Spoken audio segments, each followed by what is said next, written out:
Kigomano kia mwaka uyu kihariirio na itanya ria kumurika mihango ya mabengi unyitanĩri-inĩ na uigithia ũndũ ũmwe na aria marahoya ngombo kuria anyitĩte mĩngũrani matanyĩtwo gũtigĩrĩra nĩ mona kĩhonia kĩa ũnyitanĩri ũngĩ gacĩrithio harĩ mĩaka ĩgũka.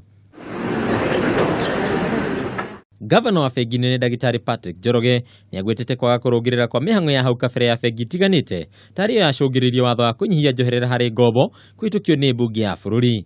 The sector was seen as driven by the pursuit of supernormal profits on the backs of their customers, who also felt mistreated and misinformed.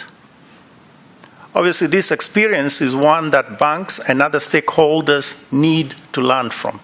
Ningĩ Dr. Njoroge nĩorĩtie mabengi kũhĩmbĩria ũthii wa na mbere ta njĩra ĩmwe ĩngĩmahotithia kwamũkĩra baita o ta kabere. Good credit histories should be rewarded through lower interest rates. The rationale of credit information sharing is to address information asymmetry and enable banks to price credit risk more effectively. Customers cannot be treated with a broad brush, focusing on the few defaulters while not rewarding the majority of customers who have good credit histories. Ningĩ bengi nĩ ciũrĩtio itangathage marĩhi mothe megiĩ ngombo nĩgetha kweheria hau gatagati ka bengi na onjoria. Customers are increasingly demanding transparency and disclosure on interest, fees, and charges.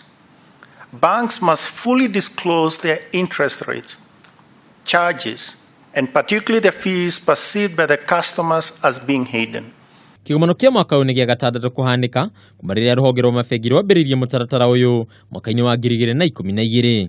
Handũ-inĩ ha Kameme TV, rĩtwa rĩakwa nĩ Mbataru wa Mwangi.